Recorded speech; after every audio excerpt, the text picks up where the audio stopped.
Saya pernah dicium sama orang miskin yang akut miskin betul. Itu tak ajarin, Anda ini lebih hebat ketimbang orang-orang kaya. Misalnya gini, misalnya ada komunitas rektor atau kiai besar. Saya ini kata orang banyak termasuk kiai besar. Mungkin kalau pinjam uang itu karena mau beli mobil, aksesoris mobil, karena kita kiai top atau rektor atau orang-orang top. Kalau sesama orang miskin itu pinjem-pinjemannya itu urusan beras, itu urusan nyawa. Keren mana? Menyelamatkan nyawa sama aksesoris mobil. Nyawa. Jadi pahala kamu pasti lebih besar itu. Itu senengnya jadi orang miskin terus keterusan sampai sekarang. Oh itu, lo coba kalau menteri sama menteri, rektor sama rektor, kira-kira pinjamannya apa Pak Arso? Kan kalau mau beli mobil atau mau umroh VIP, pokoknya yang keren-keren. Kalau orang miskin pinjam karena apa? Makan kan, beras kan. Makanya kalau yang sedang miskin monggo lah, kalau ingin teruskan. Maksud saya Islam tuh seenak itu, Islam tuh segampang itu. Sudahlah yang sedang miskin ya keren. Karena sekali sosial itu urusannya apa? Nyawa. Tapi kalau miskin semua ya Indonesia bisa tutup kan. Ya sudah yang kaya-kaya itu saya mengatakan Indonesia karena bayar pajak yang menjadikan Indonesia berjalan. Tapi ya dipakai yang benar. Nah, begitu seterusnya. Ada kiai miskin cerita ke kita. Terus enak jenengan alim, terus punya santri banyak, bisa ngajar di mana-mana. Saya bilang, hebat kamu.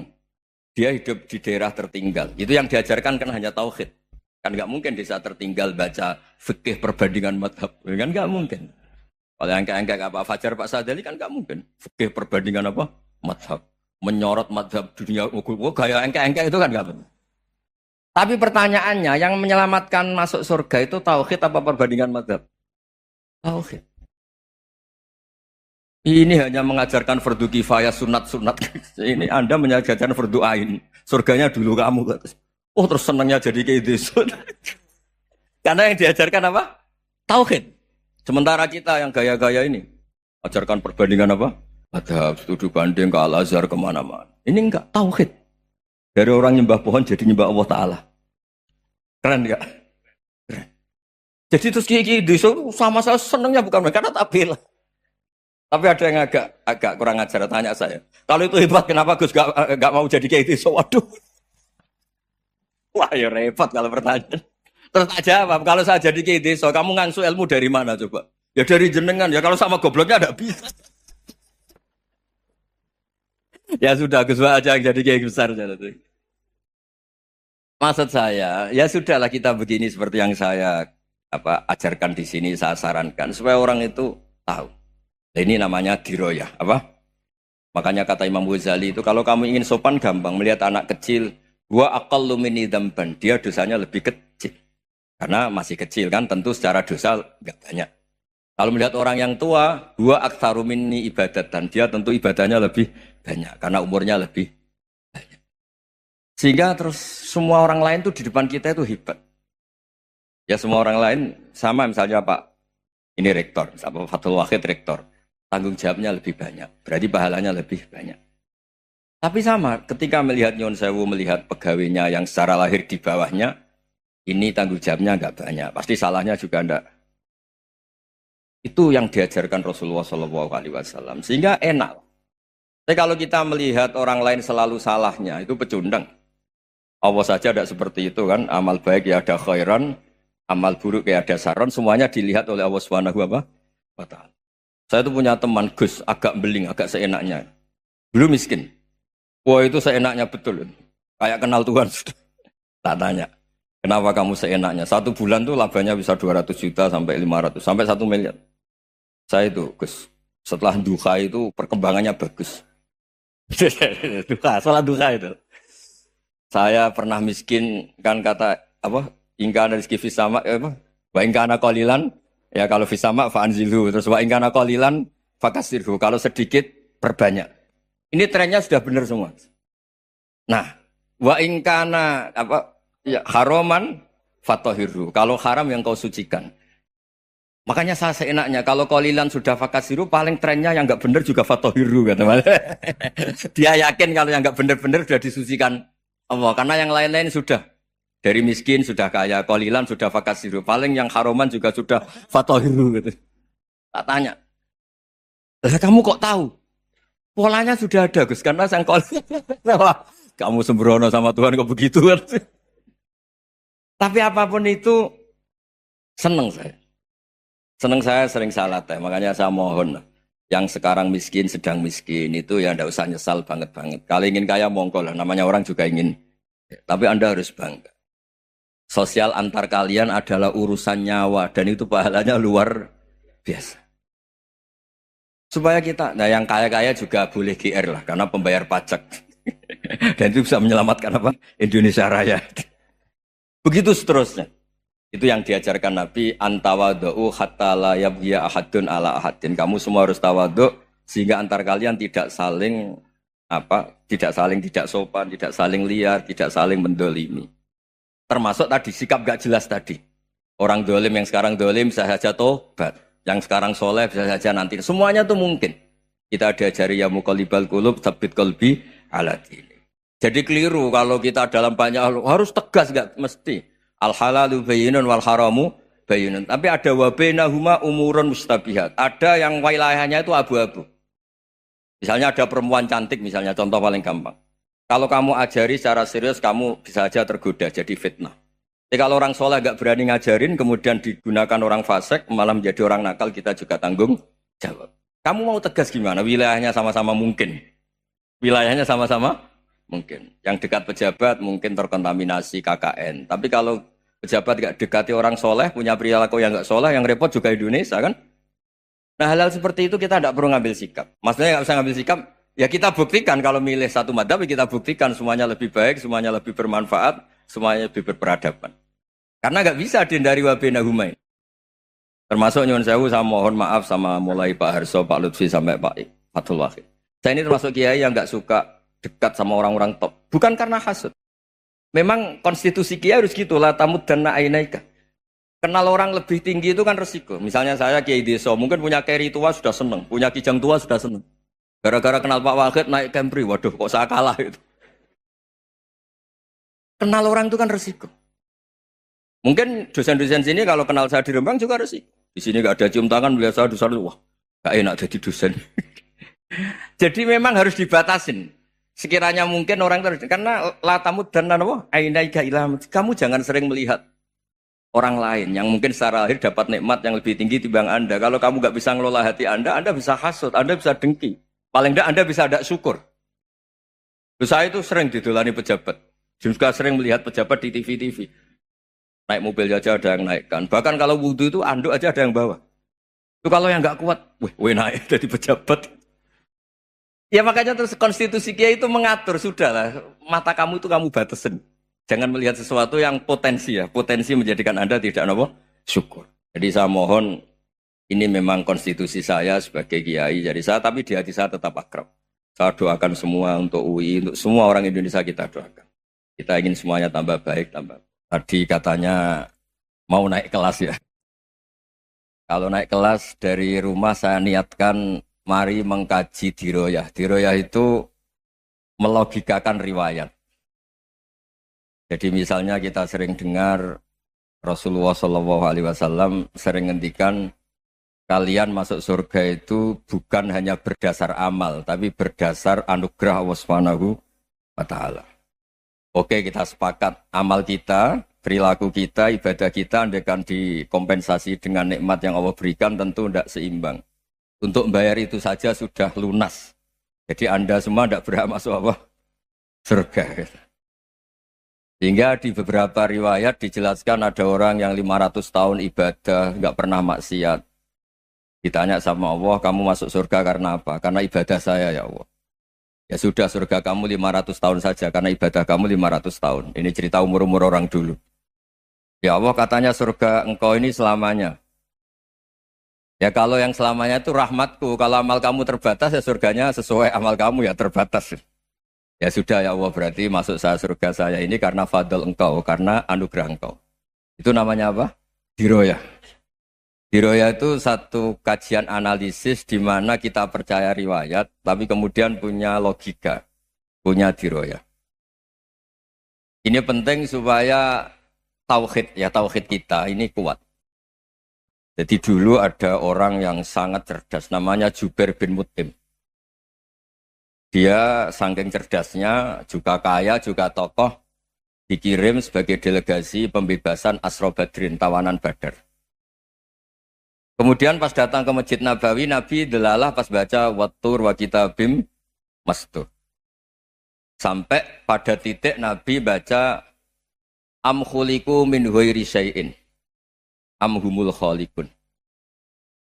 Apakah penciptaan yang sedemikian canggih itu dimulai tanpa perwujudan, tanpa sesuatu yang real, yang maujud? Orang itu langsung bersimpuh, matur, ya Rasulullah saya Islam. Kada qalbi yatir, hampir hati saya, otak saya, pikiran saya itu terbang. Karena logika yang dibangun ateisme misalnya, kalau alam raya ini dimulai dari nihilisme, berarti logikanya apa? Al-adamu yakhluqu maujudan. Alam raya ini kan maujud. Maujud itu ada. Kalau yang lebih dulu itu ketiadaan, berarti ketiadaan menjadi sebab kewujudan. Kalau dalam bahasa Arab itu al-adamu yakhluqu maujudan. Sesuatu yang harusnya nggak jadi faktor karena ketiadaan, menjadi faktor sesuatu yang nyata.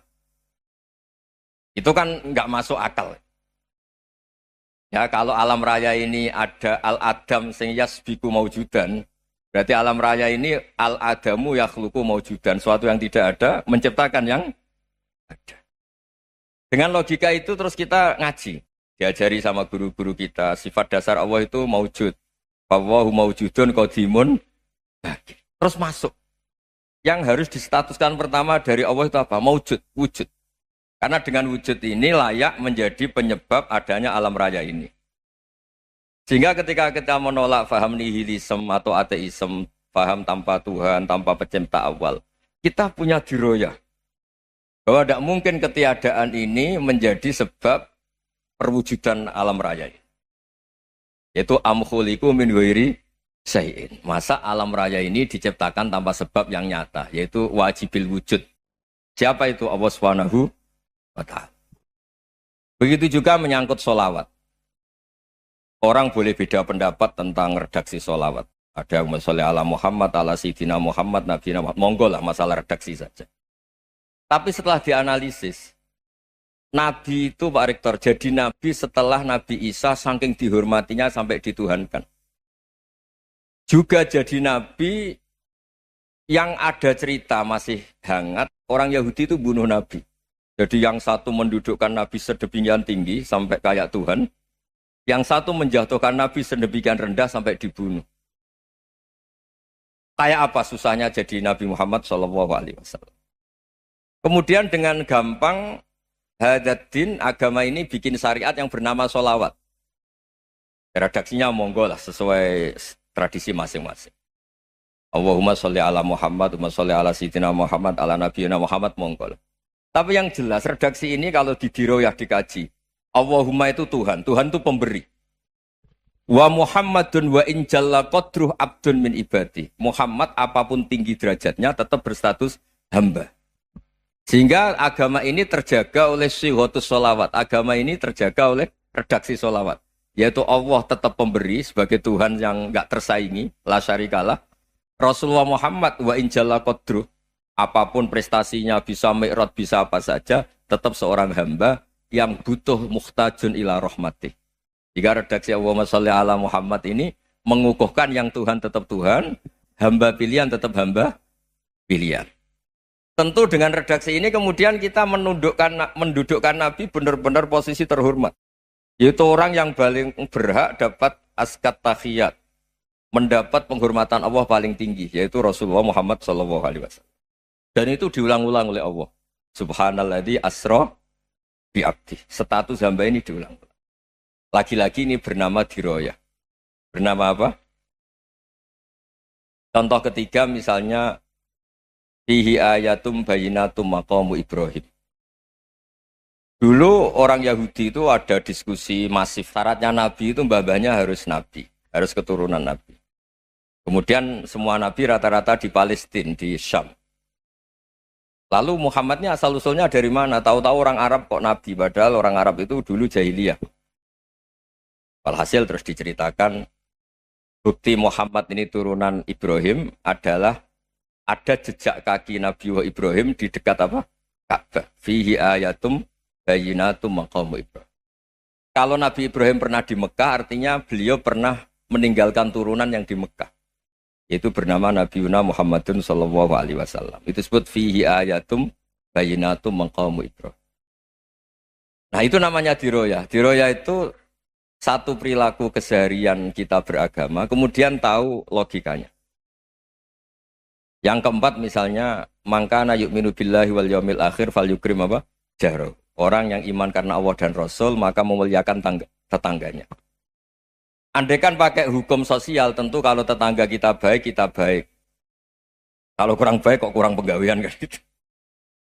Tapi dulu itu pernah ada seorang ulama itu dibully ya, dikerjain sama anak muda tetangganya. Pak Kiai datang ke rumah saya, orang ini datang. Kemudian setelah di rumahnya, saya tidak jadi butuh sama Pak Kiai, silahkan pulang. Itu Kiainya senyum menikmati. Dan itu terulang 3 kali. Dibully seperti itu, dikerjain terulang 3 kali. Lalu tetap Kiainya tuh asik, seneng sekali. Lama-lama muda ini tanya, kenapa engkau tidak tersinggung? Padahal saya kerjain sampai 3 kali. Tak undang, terus tak suruh pulang, tak undang, tak suruh pulang. Kata Kiai tadi, yang memerintahkan baik sama tetangga itu Allah. Jadi saya nikmati ketika bisa baik sama Anda. Tidak ada urusannya dengan perilaku Anda yang menolak saya. Nah itu terus kita tahu, memang motifnya kita baik sama tangga karena iman sama Allah dan Rasul, bukan hukum kompensasi sosial. Jadi kalau mau diteruskan Pak Rektor, saya ngajar di sini ya karena perintah Allah itu orang alim harus ngajar, bukan karena perintah Rektor. Kalau diteruskan. Ya saya mohon juga gitu, para dosen, para karyawan di sini, kalau nggak khianat dengan UI itu karena takut sama Allah, jangan takut sama Rektor. Kalau Anda baik juga karena Allah, jangan baik karena apa? Rektor. Bagaimanapun ya semua kita ini makhluk. Makhluk itu la yadurru wa la yanfa. Begitu juga melihat Indonesia. Melihat saya ini kan ikut di UI itu lama sekali, ikut sama Profesor Zeni dari Profesor Zeni nulis tafsir. Mungkin Pak Harsoyo tahu banyak, dulu Pak Lutfi ya tahu banyak. Tapi saya memang nggak pernah terbuka karena ya memang nggak ingin sebenarnya. Kondisi ini kondisi darurat ini. Sehingga saya tahu cara berpikir Profesor Zaini, ya tahu komitmen beliau pada UI. Dan pendiri UI memang ya banyak yang dari tokoh NU, Muhammadiyah, dari tokoh-tokoh ormas yang lain memang didirikan banyak orang. Hingga UI memang nggak milik ormas apa tertentu. Dari satu sisi memang baik, nggak dikuasai ormas tertentu. Tapi nanti kalau keterusan ya nggak berbentuk. Ya sudahlah dikelola saja. Sambil-sambil jelas, sambil-sambil kadang nggak jelas, yang penting ikhlas tadi. Karena kalau terlalu asobia itu jadi repot. Kita ini yang nekuni fikih itu tahu, kalau tidak kuno itu madhabnya Hanafi. Kuno itu madhabnya Syafi'i. Tahu-tahu seakan-akan Imam Syafi'i itu NU, Imam Abu Hanifah itu Muhammadiyah. Padahal ini orang-orang yang sebelum NU dan apa? Muhammadiyah. Jadi kalau kita yang nekuni ilmu itu biasa saja dengan perbedaan.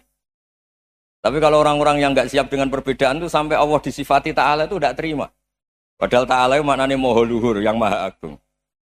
Jadi ada seorang kiai kebetulan pidato pertama Pak Rektor. Assalamualaikum warahmatullahi ta'ala wabarakatuh. Di mubalik kedua ini nggak terima karena itu dianggap bid'ah ada ta'ala.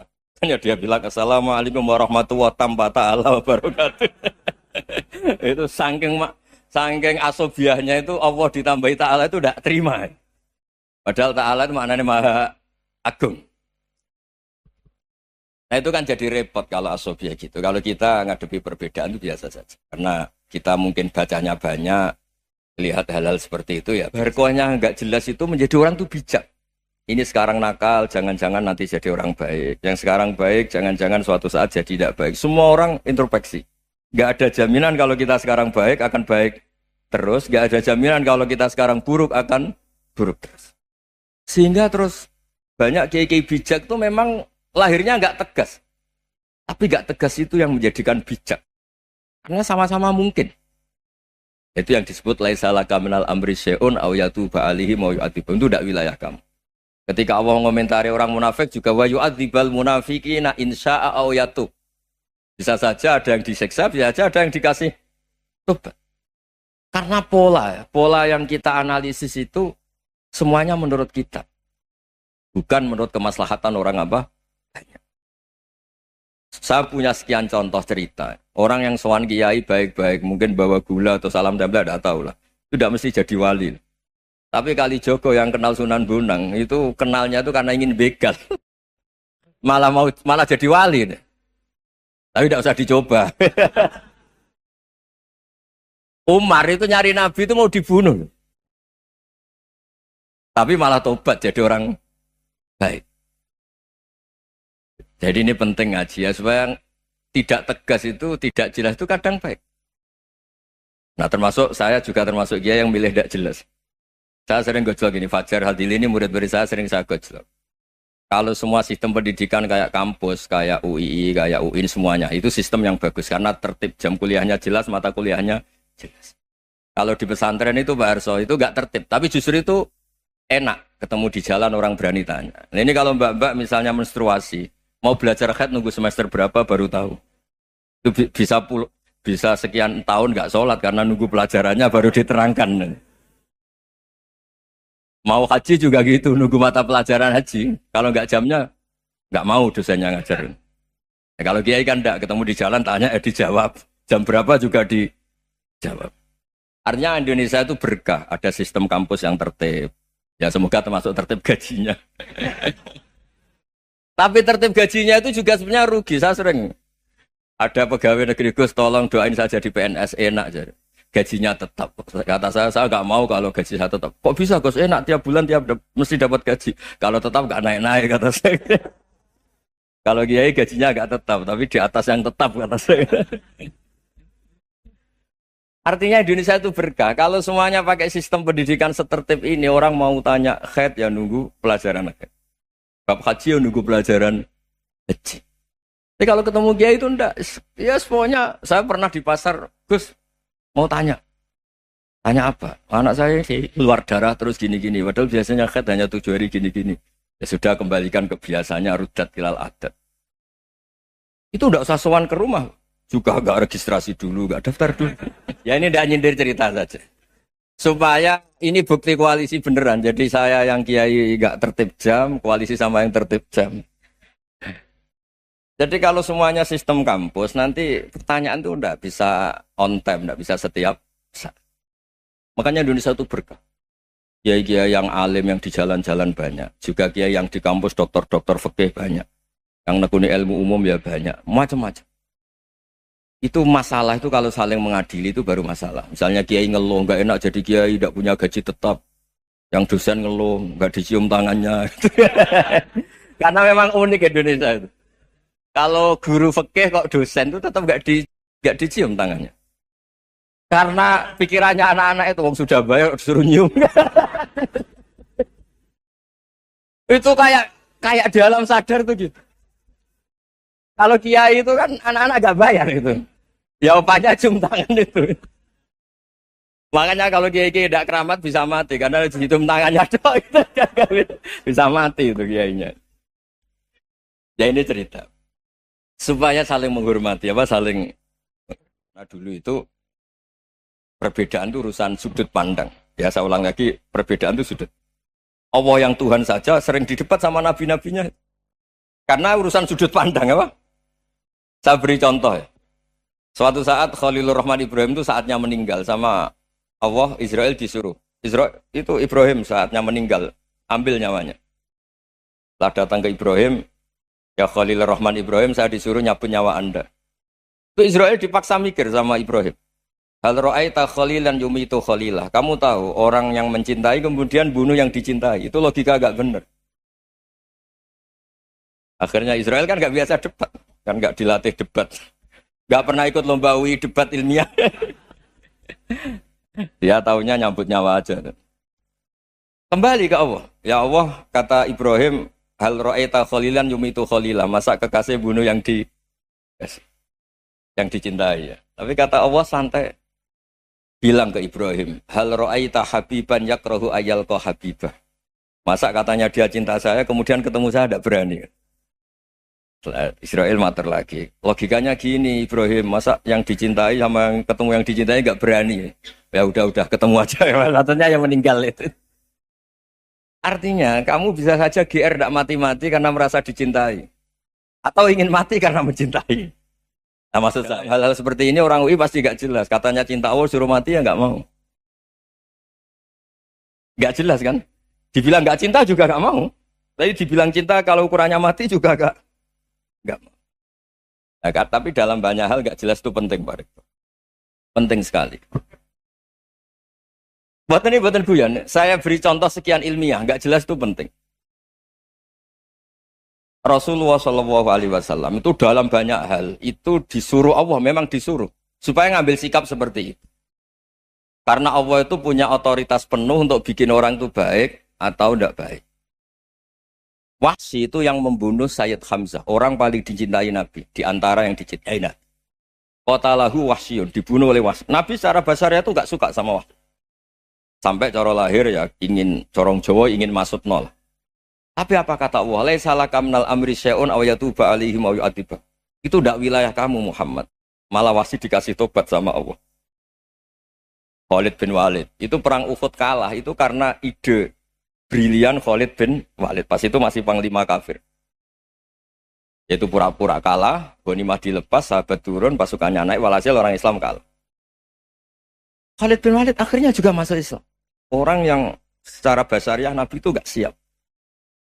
Kebalikannya juga ada. Sa'labah itu orang sampai gelar hamamatul masjid. Ini pas ngaji mesti ingat. Salah. Dia di masjid terus. Setiap habis salam tuh lari. Karena istrinya nyuwun sewu masih berpakaian yang tidak pantas. Kenapa engkau terburu-buru pulang? Pakaian yang dipakai istri saya sekarang saya pakai. Ya pakaian sarung itu kayak Pak Rektor kan fleksibel. Ini khusus mau Ramadan. Tidak akan sarungan terus. Gak usah khawatir. Jadi ini tadi sudah perjanjian. Saya yang kiai celananan, beliau yang rektor pakai sarung. Jadi, iya. Supaya itu barter madhab. Tapi hanya sekali ini aja, bukan. Jadi jangan diharapkan ini jadi tontonan terus-menerus. Dan ini barter madhab. Saya sama Profesor Kores juga sering gitu. Saya pakai sarung yang dihadiahi beliau, beliau pakai sarung yang dihadiahi saya. Memang itu tradisi Islam. Tahadau tahabu, kamu saling memberi hadiah maka kamu saling mencintai, bukan riswah, bukan riswah.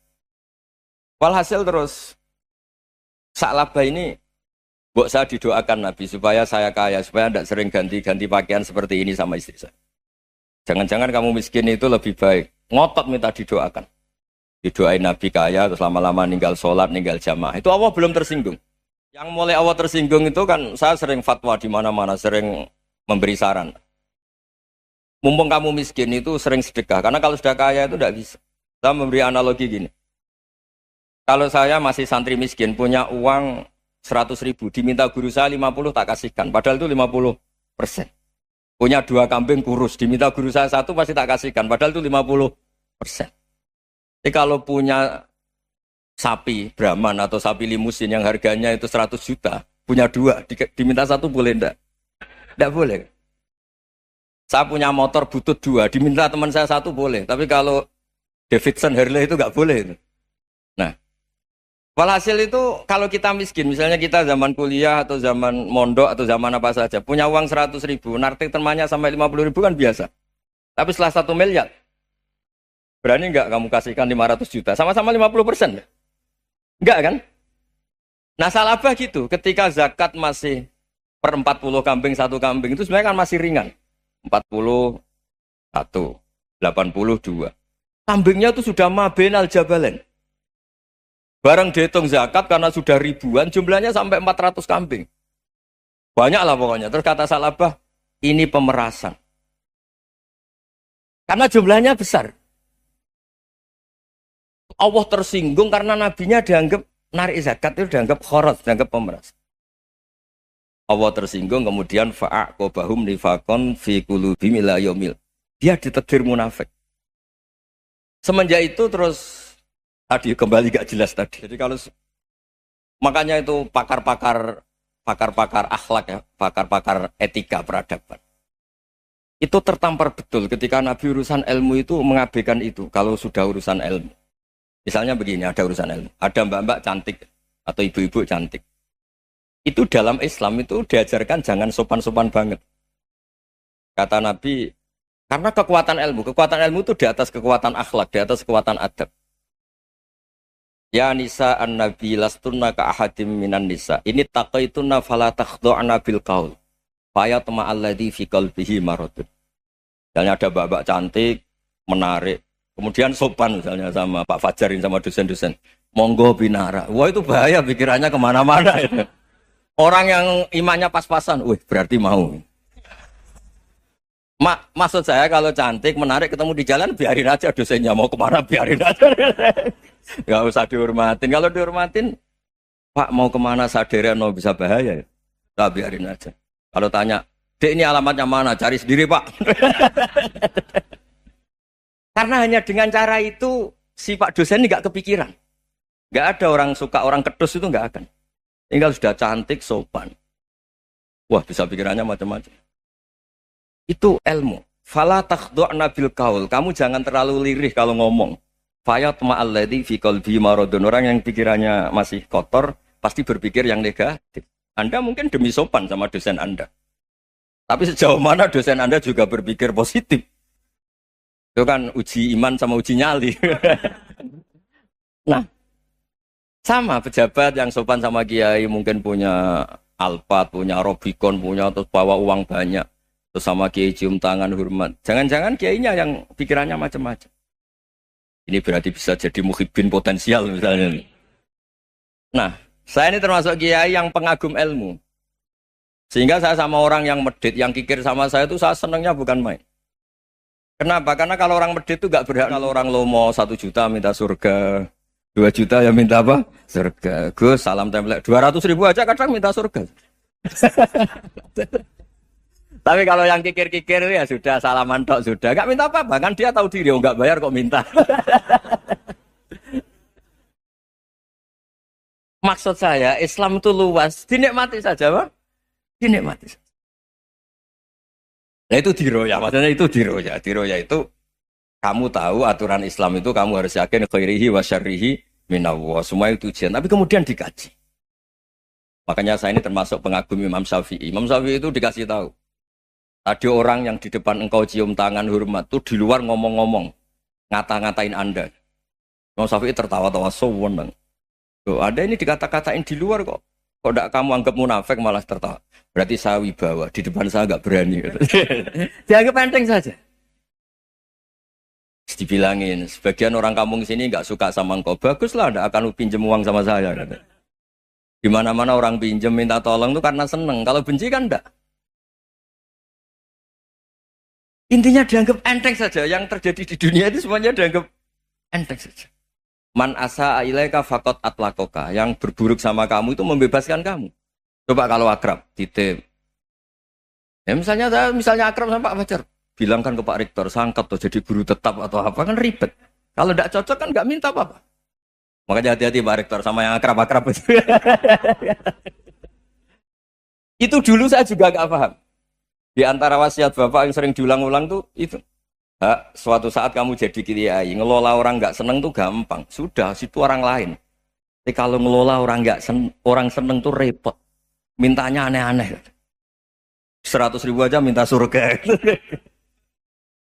Hanya teman tenis saja minta naik jabatan. Intinya itu ya sudahlah dikelola. Yang seneng ya berkah, mungkin teman berjuang, teman diskusi. Yang nggak seneng ya berkah, karena ini tidak minta macam-macam, tidak seneng. Nah itu namanya diroya. Diroya itu satu kajian keilmuan yang menjadikan kita ini nyaman dengan riwayat-riwayat, panduan-panduan dari Rasulullah Shallallahu Alaihi Wasallam. Kayak tadi. Kenapa sih tentang baik sama tetangga, baik sama tamu? Hitung-hitungannya itu mangkana yu'minu billahi wal yaumil. Ya, Assalamualaikum warahmatullahi wabarakatuh.